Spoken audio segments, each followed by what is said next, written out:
Hi everyone. आज हम लोग बात करने जा रहे हैं डेटा सेंटर के कंपनी अनंतराज के बारे में। आज हम लोग इसका पूरा डिटेल बिजनेस एनालिसिस करेंगे। इस किस वर्टिकल में डेटा सेंटर की क्या क्या कंपनी करती है, इसका रेवेन्यू कितना है, रियल इस्टेट इसका बिजनेस कितना बड़ा है, डेटा सेंटर अभी किस स्टेज पे है। उसके बाद हम ये भी बात करेंगे कि आखिर बिजनेस में उतना ट्रस्ट क्यों नहीं बन रहा है। अगर मुझे पर्सनली इन्वेस्ट करना हो, तो मैं कभी भी इस बिजनेस में इन्वेस्ट नहीं करूँगा। तो चलिए शुरू करते हैं। सबसे पहले स्टार्ट करते हैं इनके बिजनेस वर्टिकल। करंटली इनके यहाँ दो बिजनेस वर्टिकल है। एक रियल एस्टेट बिजनेस वर्टिकल है और इन्होंने डेटा सेंटर में अपना स्टार्ट किया हुआ। तो जो इनका रियल एस्टेट बिजनेस है, आज भी वो 93%, 93.2% एग्जैक्ट करंटली इनका जो भी रेवेन्यू है वो रियल एस्टेट बिजनेस है। करंटली इनका 6.5 से 6.7% ये रेवेन्यू आ रहा है, Q3 में आया है इनके डेटा सेंटर वर्टिकल से। तो जो इनका मेन बिजनेस वर्टिकल है करंटली रियल एस्टेट इनका business like doing good, decent आप बोल सकते हो। इनके आज से अगर अच्छा 5 साल पहले जाए तो इनका जो रेवेन्यू था वो 2 to 400 करोड़ रुपीज था, जो कि आज 4 to 5 टाइम्स इंक्रीज हो चुका है ईयरली बेसिस पे। तो इनका जो बिजनेस है वो रियल एस्टेट का लाइक गुड कर रहा है।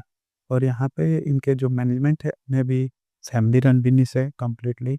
लाइक यहाँ पे प्रोफेशनल रन बिजनेस है नहीं। फिर स्टिल इनका जो मैनेजमेंट है उसके पास अच्छा खासा रियल एस्टेट बिजनेस में एक्सपीरियंस है, इसलिए इनका रियल एस्टेट बिजनेस अच्छा कर रहा है। तो उसके बारे में हम लोग लाइक कभी अलग वीडियो में बात करें। करेंटली आज हमारा मेन फोकस है डेटा सेंटर पे। तो डेटा सेंटर में इनके पास इन्होंने स्टार्ट किया था बहुत पहले, आई थिंक 2018-19 में मैनेजमेंट के अकॉर्डिंग। और उसमें इन्होंने सबसे पहले स्टार्ट किया था को लोकेशन से। को लोकेशन होता क्या है उसको सबसे पहले हम लोग समझते हैं। को लोकेशन के में सॉरी को लोकेशन का मतलब होता है कि आपने एक एक फैसिलिटी अपना एक बिल्डिंग तैयार कर दिया, उसके अंदर आपने अच्छे से 24/7 इलेक्ट्रिसिटी की व्यवस्था कर दी। उसके बाद आपने वहाँ पे कूलिंग का अच्छा व्यवस्था कर दिया। उसके बाद वेंटिलेशन सब कुछ आप फैसिलिटी दे देते हो, लेकिन आप डेटा सेंटर वहाँ पे खुद नहीं बनाते हो। आप किसी दूसरे थर्ड पार्टी कंपनी को बुलाते हो जो अपने वहाँ पे डेटा सेंटर बनाती है और उसे रन करती है। तो इस बिजनेस में आपका कैपिटल एक्सपेंडिचर जो कि कैपेक्स होता है, डेटा सेंटर कैपेसिटी मेगावाट में होती है। तो डेटा सेंटर जिधर 1 मेगावाट की आपको कैपेसिटी बनाने में को लोकेशन जस्ट 26 करोड़ रुपये खर्च हुई, क्योंकि इनकी ऑलरेडी बिल्डिंग बनी ही है और 3 इनकी बिल्डिंग है करंटली जहाँ भी ये डेटा सेंटर इंस्टॉल करेंगे और फ्यूचर में एक्सपेंड करेंगे। इसलिए इनकी बस 26 करोड़ पर मेगावाट की यहाँ पे कैपेक्स होता है को लोकेशन में। इन्होंने लेकिन इनके लाइक क्लाइंट जो आते थे उनके रिक्वेस्ट पे इन्होंने क्लाउड सर्विस भी स्टार्ट की। क्लाउड सर्विस स्टार्ट की थी इन्होंने अक्टूबर 2024 में। करंटली इनके पास 0.5 मेगावाट की क्लाउड सर्विस है। तो क्लाउड सर्विस में क्या होता है, क्लाउड सर्विस में आप खुद डेटा सेंटर अपना वहाँ पे इंस्टॉल करते हो, बनाते हो। पहले आप क्या करते थे, केवल स्पेस देते थे, कोई थर्ड पार्टी कंपनी आके वहाँ पे डेटा सेंटर बनाते थे। क्लाउड में आप क्या कर रहे हो बिजनेस में, जो कि अशोक क्लाउड के नाम से इन्होंने स्टार्ट किया है, उसमें आप खुद डेटा सेंटर बना रहे हो और इससे आप किसी को लाइक जिसको ज़रूरी है डेटा सेंटर की, आप उसे वो फैसिलिटी रेंट करते हो। तो यहाँ पे जो है कैपिटल एक्सपेंडिचर आपको पर मेगावाट बहुत ज़्यादा होता है, 126 करोड़ मैनेजमेंट के अकॉर्डिंग। स्टिल ये इंडस्ट्री से इनका कम है क्योंकि इनके पास पहले से ही बिल्डिंग बन गई।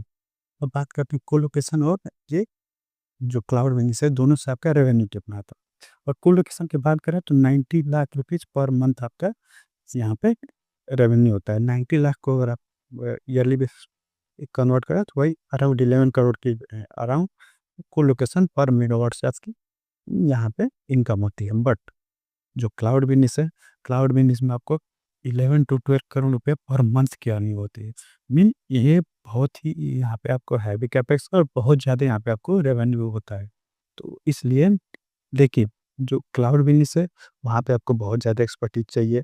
उससे पहले सबसे इम्पोर्टेंट क्लाउड आपको पूरी यहाँ पे डेटा सेंटर सेटअप करना है, उसको मैनेज करना है। इन आपको उसके कूलिंग के लिए एक्सेट्रा बहुत ज़्यादा वहाँ पे आपको खर्च पड़ती है। फिर डेटा सेंटर में कई अलग-अलग प्रकार के डेटा सेंटर होते हैं। आपको लाइक एक मीडियम टियर बहुत ही हाई जीपीयू ग्राफिक्स आप यूज़ कर रहे हैं, वो बहुत चीज़ डेटा सेंटर में बहुत ही ज़्यादा कैपिटल एक्सपेंडिचर होता है। अलग-अलग प्रकार के होते हैं, टेक्नोलॉजी चेंज होता है, वहाँ पे बहुत ज़्यादा डेप्रिसिएशन भी होता है। लाइक अगर आप एक अच्छा खासा डेटा सेंटर बना रहे हैं जिसमें अच्छे से जीपीयू आप यूज़ करें, जीपीयू जो कि एनवीडिया का है, जो मार्केट लीडर है, वो अच्छा खासा जीपीयू यूज़ कर रहे हैं, तो एवरी 3 ईयर में आपको चेंज करना पड़ता है जीपीयू, इतना ज़्यादा वहाँ पे डेप्रिसिएशन होता है। तो ये बहुत ही हैवी कैपिटल एक्सपेंसिव बिज़नेस है। बट यहाँ पे इनका जो करंटली मैनेजमेंट है, इनकी प्लानिंग तो अगर आप सुनने जाओ तो वो इतनी आपको बड़ी-बड़ी बातें करते हैं, बट एग्ज़ीक्यूशन के नाम पे डेटा सेंटर बिज़नेस में इन्होंने बहुत ही गंदा परफ़ॉर्म किया है। बस इसी रीज़न से यहाँ पे ट्रस्ट नहीं होता है। उसके बारे में हम बात करेंगे कि इन्होंने क्या-क्या गाइडेंस लेके क्या-क्या मिस किया। करंटली इनके पास बात करते हैं तो 24 मेगावाट की को-लोकेशन की कैपेसिटी है। 4 मेगावाट इन्होंने खाली छोड़ा, 4 मेगावाट में 0.5 मेगावाट नहीं, इन्होंने क्लाउड के लिए यूटिलाइज़ किया, 3.5 यहाँ पे खाली है। टोटल 28 है, 28 में से 24 इन्होंने को-लोकेशन के लिए रखा है, ताकि कोई आए और यहाँ पे अपना डेटा सेंटर बनाए और उसे यूज़ करें। 3.5 इन्होंने खाली छोड़ रखा है कि हम खुद फ्यूचर में क्लाउड सर्विस अपने यहाँ पे और इंक्रीज़ करेंगे, और 0.5 इन्होंने यूज़ कर रखा है, करंटली इनका चल रहा है, जो कि अक्टूबर 2024 से स्टार्ट है। अब बात करते हैं जो 24 मेगावाट है, सॉरी ये भी मैंने गीगावाट बोली, उसे आप लोग मेगावाट कंसीडर करिएगा। तो 24 मेगावाट जो इनकी कैपेसिटी है, 24 मेगावाट में से जस्ट 8 मेगावाट करंटली इनकी यूटिलाइज है। मीन 8 मेगावाट में कोई आके यहाँ पे अपना डेटा सेंटर बना के यूज कर रहा है और इन्हें पेमेंट कर रहा है। बाकी की अगर 24 में से 8 आप माइनस कर दें, 16 मेगावाट आज भी वहाँ पे वैकेंट पड़ा हुआ है। ये Q2 के बाद भी उन्होंने कॉन कॉल में बताया था, करंट Q3 के बाद एक अपडेट आया नहीं है कुछ इसके बारे में, हम Q2 को ही करंटली डिस्कस कर रहे हैं। अब बात करते हैं इनकी जो 4 मेगावाट की यहाँ पे कैपेसिटी है, जिसमें से 0.5 इन्होंने यूटिलाइज़ कर रखा है क्लाउड के लिए, 3.5 खाली छोड़ा है। 0.5 मेगावाट जो इन्होंने अक्टूबर 2024 में अपना स्टार्ट किया था, करंटली नवंबर 2025 तक बस जस्ट 70% ही उसका यूटिलाइज़ेशन है। आज भी वो फुल यूटिलाइज़ेशन पे नहीं चल रहा है। मीन आपको एक तो आप बोल रहे हैं कि आपको इतना एक्सपेंड करना है। आगे हम प्लान डिस्कस करेंगे। स्टिल यहाँ पे आपको 1 साल हो चुके हैं, फिर भी यहाँ पे आपके क्लाउड के बिज़नेस 100% यूटिलाइज़ेशन पे नहीं है, जस्ट 70% यूटिलाइज़ेशन। आपने 24 मेगावाट की आपकी कैपेसिटी जो कि अगस्त, जुलाई-अगस्त में लाइव हो गई थी। अक्टूबर, नवंबर, दिसंबर तक जस्ट उसके 8 मेगावाट आपके यूज़ में है। करंटली 16 मेगावाट वो अभी भी वैकेंट पड़ा हुआ है। मैनेजमेंट लोग कहा है कि Q4 तक वो लाइक पूरी कम वो रेंट अपना मीन वहाँ पे डेटा सेंटर सेटअप हो जाएगा, वहाँ से एक को रेंट मिलने लगेगा। रेंट को-लोकेशन का वही 90 लाख पर मंथ। तो देखते हैं Q4 तक इनका क्या होता है। अब बात करते हैं इनके पास्ट के बारे में। क्यों इस बिज़नेस पे उतना ट्रस्ट नहीं होता है? क्योंकि इन्होंने सबसे पहले मैनेजमेंट ने गाइडेंस दिया था 12/2023 में, उस समय इनके पास केवल 3 मेगावाट की को-लोकेशन कैपेसिटी थी।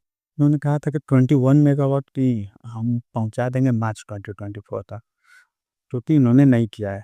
21 मेगावाट इन्होंने पहुँचाया है मार्च 2024 की जगह पे सॉरी जुलाई-अगस्त 2025 में। मीन डिले कितना? 1 ईयर से अधिक का इन्होंने डिले किया। अब उन्होंने फिर क्या कहा अक्टूबर 2023 में टारगेट दिया कि 2025 तक हमारी कैपेसिटी पहुंच जाएगी 50 मेगावाट तक। आज 2026 चल रहा है, आज भी वहाँ पे आपकी कैपेसिटी नहीं पहुंची, आज भी यहाँ पे 28 मेगावाट पे है। फिर इन्होंने अप्रैल 2024 में कहा कि अगले 4 से 5 ईयर नेक्स्ट मीन अप्रैल 2024 से अगर आप 5 ईयर भी लेते हैं तो अप्रैल 2029 तक मेरी कैपेसिटी कंप्लीटली हो जाएगी 307 मेगावाट, मतलब 307 मेगावाट। आज अगर लेटेस्ट हम इनकी Q3 के बाद की बात करें तो ये इन्होंने 2029 से इंक्रीज करके 2032 करके दिया है। फिर इन्होंने एक और क्या आप कह सकते हैं हमारे इन्वेस्टर के साथ किया, इन्हें कैपिटल सॉरी QIP करनी थी। सबसे पहले इन्होंने तो कहा कि अक्टूबर 2024 में कि हम 2000 करोड़ QIP करेंगे। अब पता नहीं क्या हुआ, उन्होंने उसे लाइक डिले करते QIP किया अक्टूबर 2025 में। अक्टूबर 2025 में QIP करने से पहले इनकी कैपेसिटी जो कि को-लोकेशन की थी, जो कि इनकी बन के तैयार हुई थी जुलाई-अगस्त 2025 में। उस समय इन्होंने उसका इनॉग्रेशन किया। उस समय इन्होंने एक प्रेस रिलीज़ जारी किया कि FY 2027 में बस डेटा सेंटर से मेरी अर्निंग हो जाएगी लाइक 1200 करोड़। मीन आज की अगर 2026 की बात करें तो आपकी जो FY 2026 की अर्निंग डेटा सेंटर से 150 से 170 करोड़। आपने क्या कहा कि आपको 27 में हो जाएगी 1200 टरी। फिर जब इनसे क्लैरिफ़िकेशन माँगा गया क्यूआईपी बनने के बाद, उससे पहले इन्होंने कोई कॉन-कॉल नहीं किया। लाइक प्रेस रिलीज़ और कॉन-कॉल के बीच में कोई इंटरव्यू में क्लैरिफ़ाई नहीं किया या कुछ नहीं किया। जब इनका क्यूआईपी हो गया, क्यूआईपी के बाद जब नवंबर में इनसे मैनेजमेंट से इंटरेक्शन हुआ, इन्होंने कहा कि FY27 नहीं, FY28 में मिलेगी। ये क्या बात हुई कि पहले आप कह रहे हो कि FY27 में आपको प्रेस रिलीज़ स्क्रीन पे दिखाई दे रहा होगा। आपने पहले कहा कि FY27 में 1200 करोड़ की बिज़नेस हो जाएगी। अब बोल रहे हैं कि FY27 में हम इतना कैपेक्स कर देंगे कि FY28 में 200 करोड़ की बिज़नेस हो। मीन ये आप क्या कह सकते हो इसके बारे में? 1-2 बार मान लीजिए गलती होती है मैनेजमेंट से, मैनेजमेंट के पास इस बिज़नेस में एक्सपीरियंस नहीं है। अब बाहर से लाइक सब कुछ टेक्नोलॉजी से लेके हर एक चीज़ के लिए आप दूसरे से कोलैब कर रहे हो। तो आप कंज़र्वेटिव होना चाहिए गाइडेंस लेने में। आप हर चीज़ में अगर इनके गाइडेंस देखोगे तो इतना ओवर गाइडेंस देते हैं और कोई मीट नहीं कर पाते हैं। अभी भी अगर आप देखो तो इन्होंने गाइडेंस दे रखा है कि दिसंबर 2026 तक मेरी टोटल कैपेसिटी हो जाएगी 63 मेगावाट की। 63 मेगावाट में से उनकी 49 कोलोकेशन की होगी, 8 मेगावाट खाली रहेगा और 6 मेगावाट इनकी हो जाएगी क्लाउड की सर्विस। और क्लाउड की सर्विस में भी हाई एंड क्लाउड है। मीन वहाँ पे जीपीयू एक कंपनी है जिसके साथ इन्होंने कोलैब किया हुआ है। कंपनी का नाम है सबमर, जो कि स्पेन की एक कंपनी है डेटा सेंटर डिज़ाइन में। उसके साथ इन्होंने कोलैब किया है लिक्विड कूलिंग के लिए। आज किनके पास ये फैसिलिटी लिक्विड कूलिंग की नहीं हुई थी। लिक्विड कूलिंग की इन्होंने फैसिलिटी जीपीयू आप हाई एंड यहाँ पे इंस्टॉल करोगे, उसके लिए आपको पहले से ऑर्डर देना पड़ता है। ऑर्डर के बारे में इनकी अभी करंटली कोई यहाँ पे बात नहीं है कि करंटली कोई ऑर्डर आपने जीपीयू के दे रखा है, नहीं दे रखा है। वैसे जीपीयू के बहुत ज़्यादा बैकलॉग चल रहे हैं। एनवीडिया ही आपके केवल जीपीयू करंटली वर्किंग है, 80-90% आपके पास वही सप्लाई कर रही है।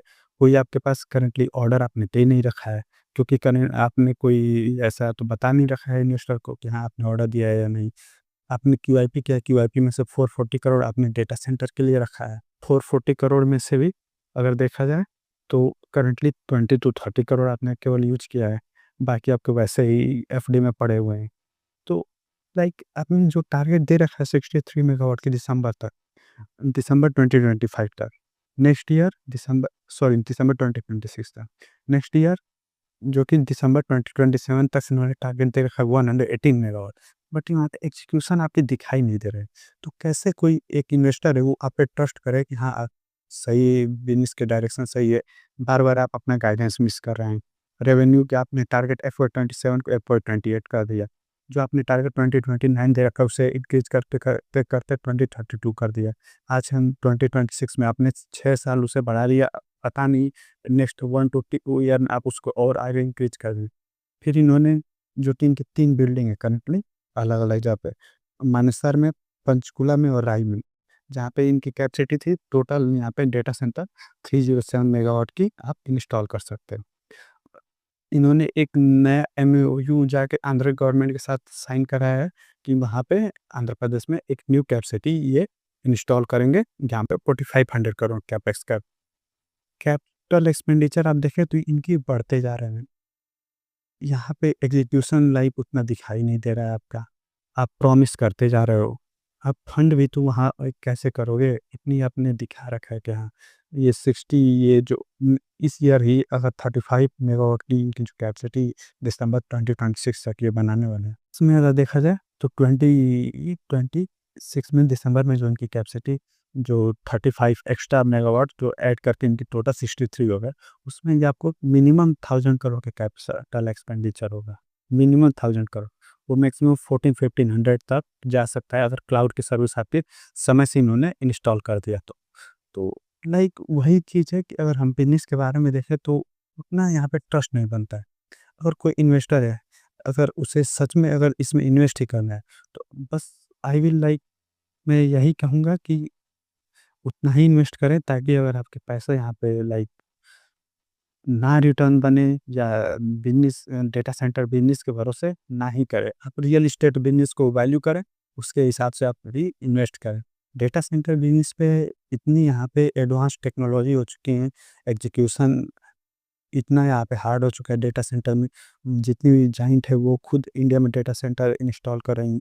जो आपने डेटा सेंटर क्लाउड की कैपेसिटी अक्टूबर 2024 में स्टार्ट की थी, आज तक वो 70% पे आपके रन कर रहे हैं।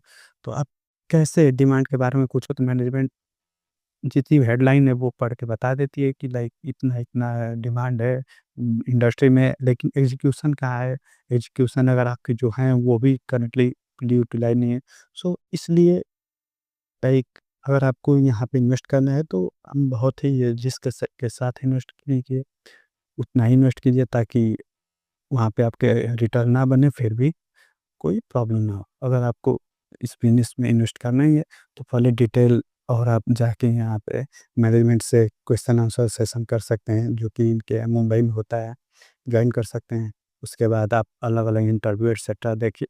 ये बिज़नेस लाइक मेरी खुद का ओपिनियन है, इसके बेसिस पे आप बाय एंड सेल को ना करें। कोई भी डिसीज़न मेरे यहाँ पे बिलीफ है, मेरे ओपिनियन पे अपना बाय एंड सेल ना करें। That is it. Next video में हम कोई और कंपनी के बारे में डिस्कशन करेंगे। थैंक